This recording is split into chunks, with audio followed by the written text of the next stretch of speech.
কোথায় গেল মেয়েটা? নন্দিনী, নন্দিনী কোথায় গেলে? নন্দিনী!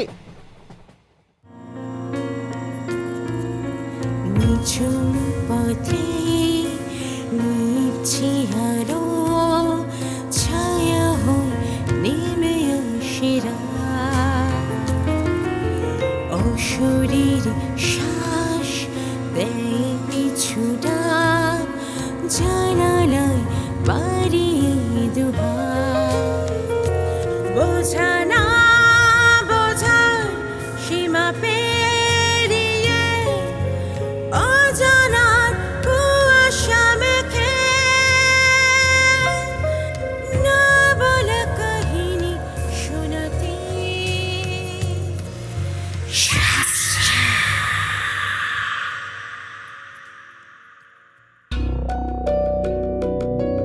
নমস্কার, জানা অজানার মাঝে থেকে আমি পৌলমী আরও একবার চলে এসেছি আপনাদের গল্প শোনাতে। শ্রোতা বন্ধুরা, আজ আমি আপনাদের যে গল্পটি শোনাতে চলেছি, গল্পের লেখক নিহার রঞ্জন গুপ্ত। গল্পের নাম সহযাত্রিনী। শুনতে থাকুন লেখক নিহার রঞ্জন গুপ্তের কলমে সহযাত্রিনী। ভৌতিক বা প্রেতের কোনো অস্তিত্ব আছে কিনা সে সম্পর্কে আজও আমি যথেষ্ট সন্দিহান। তথাপি সেবার আমার ট্রেনের কামরায় রাত্রে যে ঘটনাটি ঘটেছিল সেটি আপনাদের আজ বলছি, কারণ আজও আমি ব্যাপারটার কোনো মীমাংসা খুঁজে পাইনি। মনে হয়েছে কখনো হয়তো ব্যাপারটা আগাগোড়াই একটা উর্বর মস্তিষ্কের স্বপ্ন, আবার আমার মনের ভুল। আবার এও মনে হয়েছে স্বপ্নটা যদি ভুলই হয় তবে এত সব কিছু আজও মনে আছে কি করে। কিন্তু তাহলে আমি কোনো যুক্তি দিয়ে সেটাকে গ্রহণ করতে আজও পারিনি। জামশেদপুর থেকে ফিরছি, গ্রীষ্মের রাত। রাউরকেল্লার টাটা কোচে আগে থাকতেই এসির একটা কূপ রিজার্ভ করা ছিল আমার ও আমার এক বন্ধুর জন্য, কিন্তু শেষ মুহূর্তে সে আর এলো না। অতএব আমি একাই রইলাম। রাত 10টা নাগাদ খাওয়া দাওয়া করে এসে বাড়তি শুয়েছিলাম। ট্রেন ছাড়বে রাত 12টার পর। কখন ঘুমিয়ে পড়েছিলাম তার জানি না, এবং কতক্ষণ ঘুমিয়েছিলাম তাও জানি না। হঠাৎ এক সময় ঘুম ভেঙে গেল। ট্রেন চলছে তখন। কামরার মধ্যে মৃদু নীলাভ বাতিটা জ্বলছে, স্বপ্নের মতো, যেন একটা কালো অন্ধকারের লুকোচুরি। ট্রেনটা কখন ছেড়েছে টেরও পাইনি। আবার ঘুমোবো বলে চোখ বোঝবার চেষ্টা করি, কিন্তু কেন যেন আর পারি না, এবং কেমন যেন মনে হয় কূপের মধ্যে আমি একা নই। তবে কি বন্ধু আমার ঘুমোবার পর কূপের মধ্যে এসে উঠেছে ট্রেন ছাড়বার আগে? কিন্তু যাই হোক, উঠে সঙ্গে সঙ্গে আলোটা জ্বালালাম, উপরের বার্তের দিকে তাকালাম। কই, কেউ নেই তো। বার্থটা তো শূন্য। দূর, আমারই মনের ভুল হবে। এখন শুয়ে পড়ি। আলোটা নিভিয়ে শুয়ে পড়লাম। আবার সেই মৃদু নীলাভ আলোটা কূপের মধ্যে, কিন্তু বারবারই মনে হতে লাগলো, আচ্ছা কেন আমার এমন মনে হচ্ছে যেন কেউ আছে এই কূপটার মধ্যে। দেখতে তো পাচ্ছি না কাউকে, কিন্তু আমি স্পষ্ট অনুভব করতে পারছি কোনো একজন দ্বিতীয় প্রাণীর উপস্থিতি। এমনকি একটু মৃদু গন্ধ পাচ্ছি। আসছে কোত্থেকে? কারুর পারফিউমের কি? মিষ্টি কোনো ফুলের গন্ধ। একটু আগেই তো দেখলাম আমি ব্যতীত এই কূপের মধ্যে আর দ্বিতীয় কেউ নেই। কূপের দরজাটা কি খোলা? না, সেটাও তো বন্ধ দেখছি। তাহলে তবুও বারবার মনে হয় আরও কেউ যেন ওই মুহূর্তে কূপের মধ্যে আমার আশেপাশেই আছে। চোখ মেলে চেয়ে দেখলাম এবং শুনলাম কে যেন অত্যন্ত মৃদু নারী কণ্ঠে বলল, একটু উঠে বসুন না। হ্যাঁ, কে? আমাকে একটু বসতে দিন না। কই, কে কথা বললেন? কাউকেই তো দেখতে পাচ্ছি না। কে গো? কে একটু আগে কে কথা বললে? কই, একটু উঠে বসুন না। কেমন যেন বোকার মতোই এবারে উঠে বার্থের উপর বসলাম। এবার স্পষ্ট মনে হলো কে যেন ঠিক আমার পাশেই আমার শয্যার ওপর উপবেশন করল আর বলল, ধন্যবাদ। আপনি এক কাজ করুন না, ইচ্ছে করলে উপরের বাথটায় উঠে না হয় আপনি শুয়ে পড়ুন, বাথটাও তো খালি আছে। আমি কোনো জবাব না দিয়ে এদিক ওদিক তাকাই। ঘরে মৃদু নীলাভ আলোটা যেন ক্রমশ একটু একটু করে কমে আসছে। যা বাবা, ইলেকট্রিক ফেল করেছে নাকি? অবশ্য ট্রেনের আলো মাঝে মধ্যে কম বেশি তো হয়ই, হয়তো সেটাই হচ্ছে। হঠাৎ একটা মৃদু খসখস শাড়ির শব্দ যেন ঠিক পাশেই শুনতে পেলাম, আর তার সাথেই সেই নারী কণ্ঠ। কি হলো, ঘুমোবেন না? না। ঘুম আসছে না বুঝি? না। তবে মনে হলো এবারে যেন অন্ধকারে অস্পষ্ট, কিন্তু পাশেই দেখতে পাচ্ছি একজন বসে আছে। নিশ্চিত হলাম তাহলে কেউ উঠেছে। কে আপনি? আচ্ছা, আমি তো একা একজন পুরুষ এই কূপের মধ্যে আছি, সেটা জানা সত্ত্বেও টিটি আপনাকে এখানে প্রবেশ করতে দিলেন কি করে? তাতে কি হয়েছে, হলেই বা আপনি পুরুষ, ভদ্রলোক তো বটে। সাফ সাফ বলে ওঠেন আমার সহযাত্রিনী।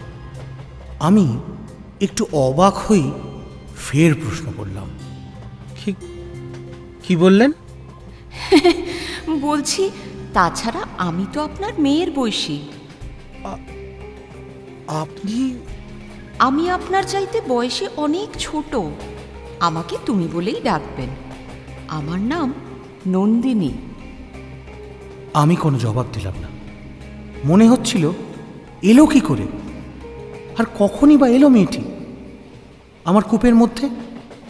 আশ্চর্য লাগারই কথা, সহযাত্রিনী যেন আমার মনের কথারই জবাব দিলেন। প্রতি রবিবারই তো আমি আসি। প্রতি রবিবার? কোথা থেকে আসছো তুমি? টাটানগর থেকে? এবার কেমন যেন কৌতুক বোধ করে আলাপ করা শুরু করি। মেয়েটি উত্তর দিল, না, তবে? তারও আগে থেকে। কোথা থেকে? রাউরকেল্লা থেকে।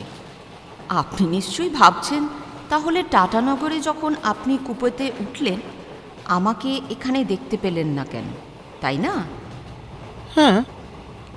আমাকে সবাই দেখতে পায় না, আসলে আমিই দেখতে দিই না। তবে আপনাকে দেখা দিলাম কেন, তাই না? আপনাকে যে আমি চিনি। আমাকে চেনো? কত লেখা আপনার পড়েছি, তাই তো আলাপ করবার লোভটা সংবরণ করতে পারলাম না। আমাকে নিয়ে একটা গল্প লিখবেন? গল্প?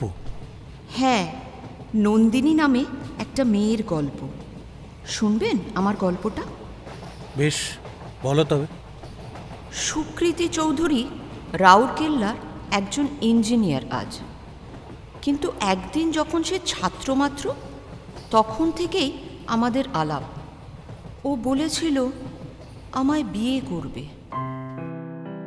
চুল তার কবেকার অন্ধকার বিদিশার নিশা, মুক্তার শ্রাবস্তির কারুকার্য অতি দূর সমুদ্রের পর। হাল ভেঙে যে নাবিক হারায়েছ দিশা, সবুজ ঘাসের দেশ যখন সে চোখে দেখে দারুচিনি দ্বীপের ভিতর, তেমনি দেখেছি তারে অন্ধকারে। বলেছে সে, এতদিন কোথায় ছিলেন পাখির নীড়ের মতো চোখ তুলে নাটোরের বনলতা সেন? কি হলো, থেমে গেলে যে? ভারী সুন্দর লাগছিল শুনতে। এ কি, অমন করে তাকিয়ে কি দেখছো আমার দিকে?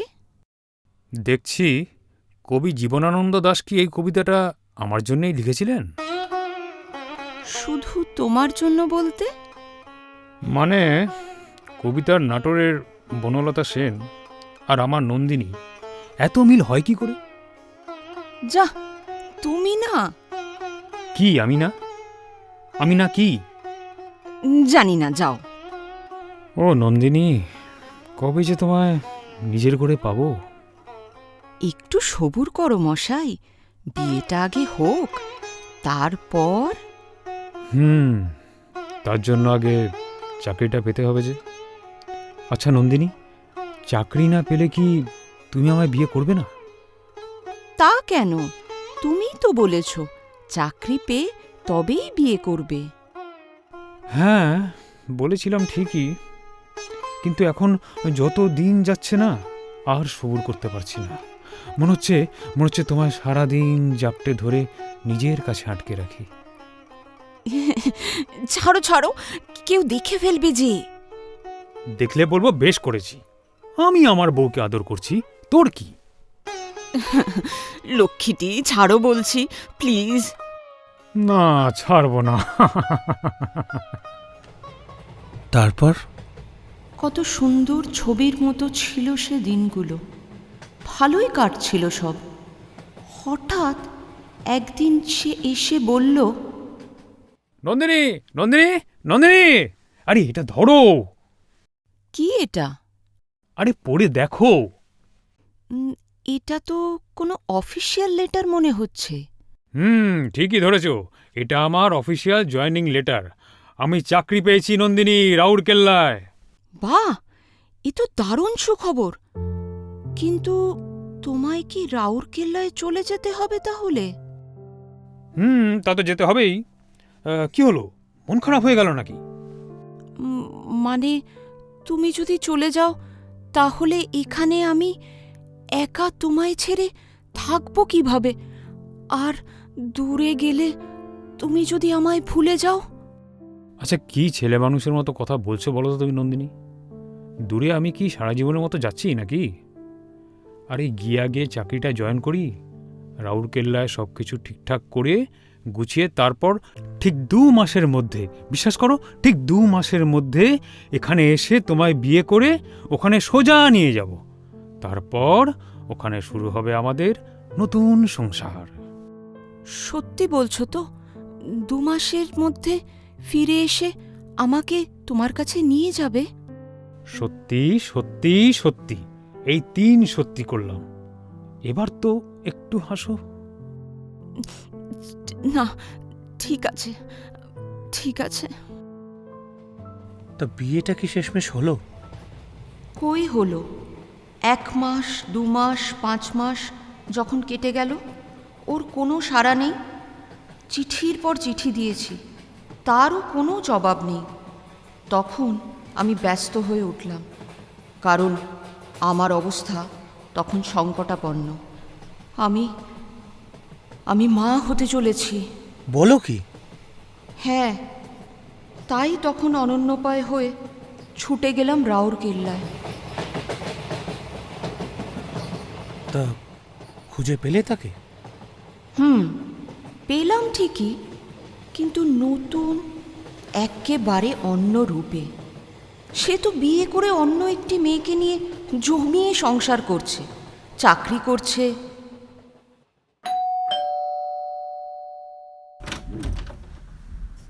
হ্যাঁ বলুন, কাকে চাই? মানে সুকৃতি চৌধুরী কি এখানে থাকেন?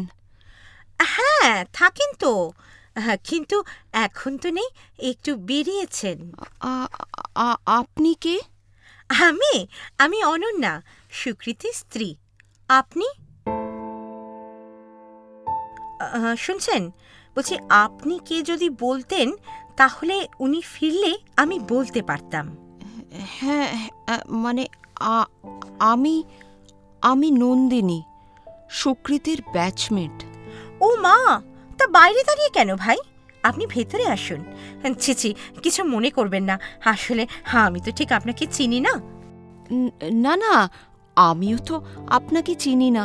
আসলে সুকৃতি যে বিয়ে করেছে, বিয়েতে তো আমাকে ডাকেনি, জানতাম না ও যে বিয়ে করেছে।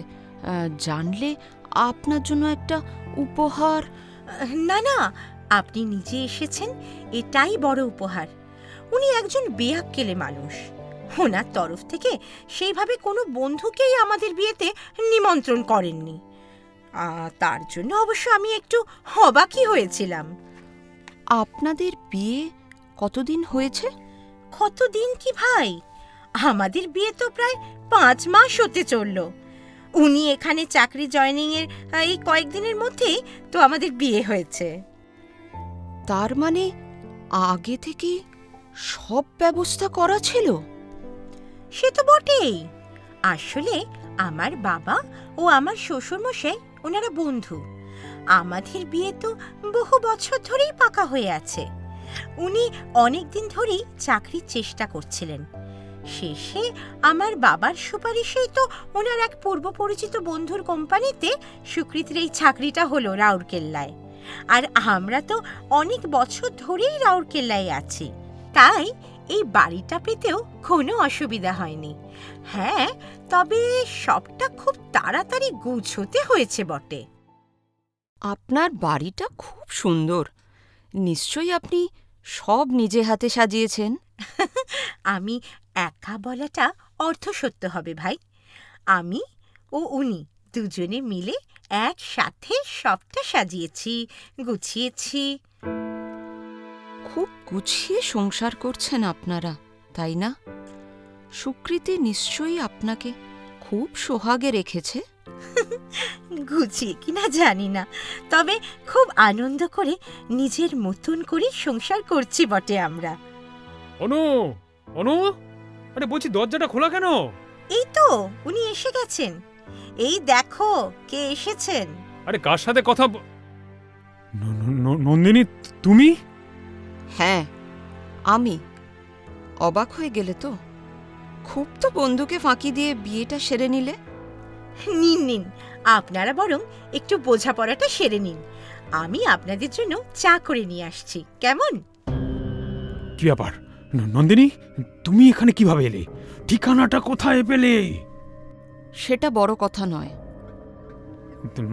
মানে আমি আমি তোমাকে সব বলতামই, সব বলতাম, কিন্তু আসলে কবে বলতে? আর আর কত অভিনয়!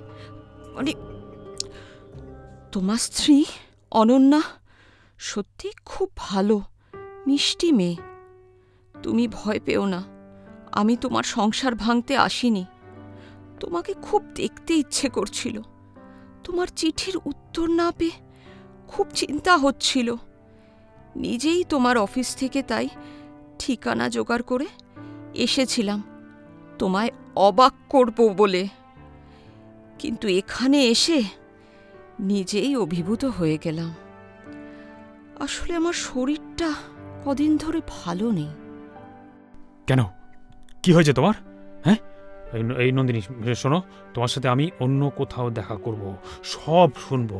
তুমি তুমি এখন চলে যাও, দয়া করে চলে যাও প্লিজ। থাক, আমি এমনি চলে যাচ্ছি। আর কোনো দিনও তোমার সামনে আসব না, কথা দিলাম। ভালো থেকো তোমরা। এতটা বড় কাণ্ড করেছে আর তুমি কিচ্ছু জানতে পারোনি?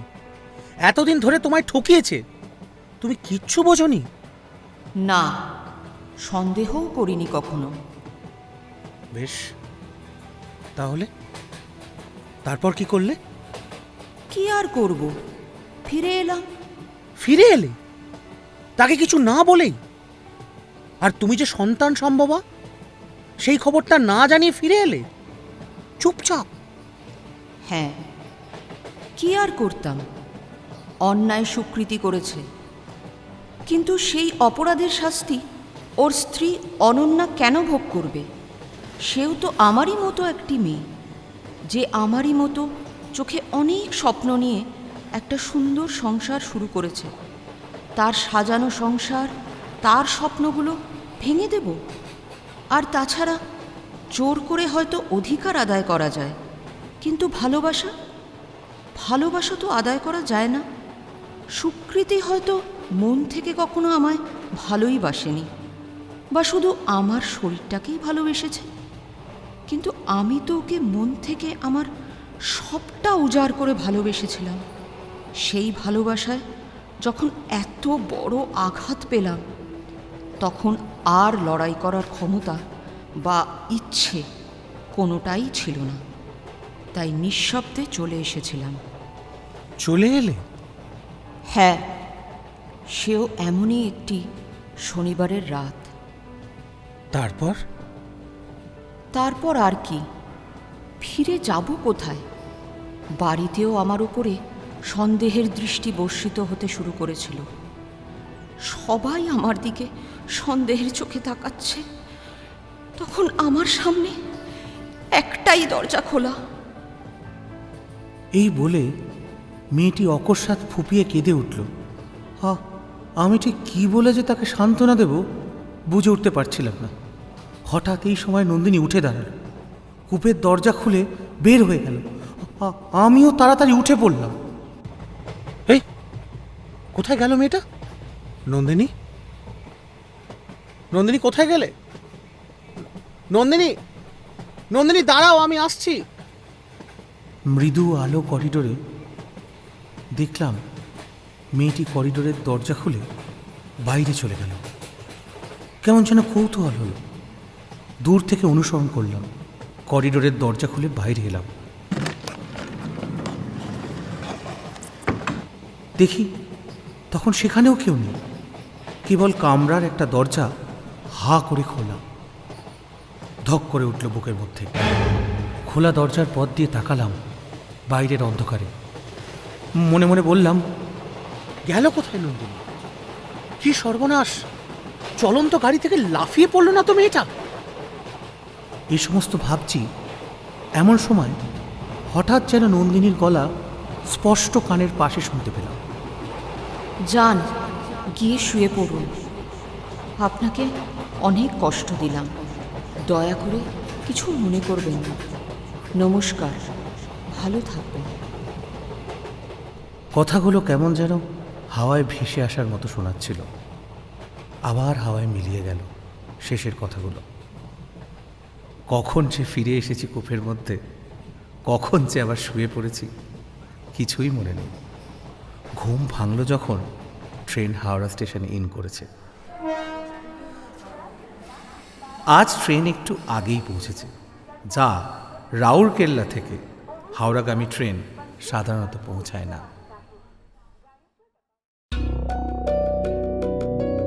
আপনারা এতক্ষণ শুনছিলেন লেখক নিহার রঞ্জন গুপ্তের কলমে সহযাত্রিনী। গল্পের বিভিন্ন চরিত্রে সুকন্যা, জয়জিৎ, আমি অর্থাৎ আপনাদের পৌলমী ও গল্পের কথক এবং লেখকের চরিত্রে দেবাশিস।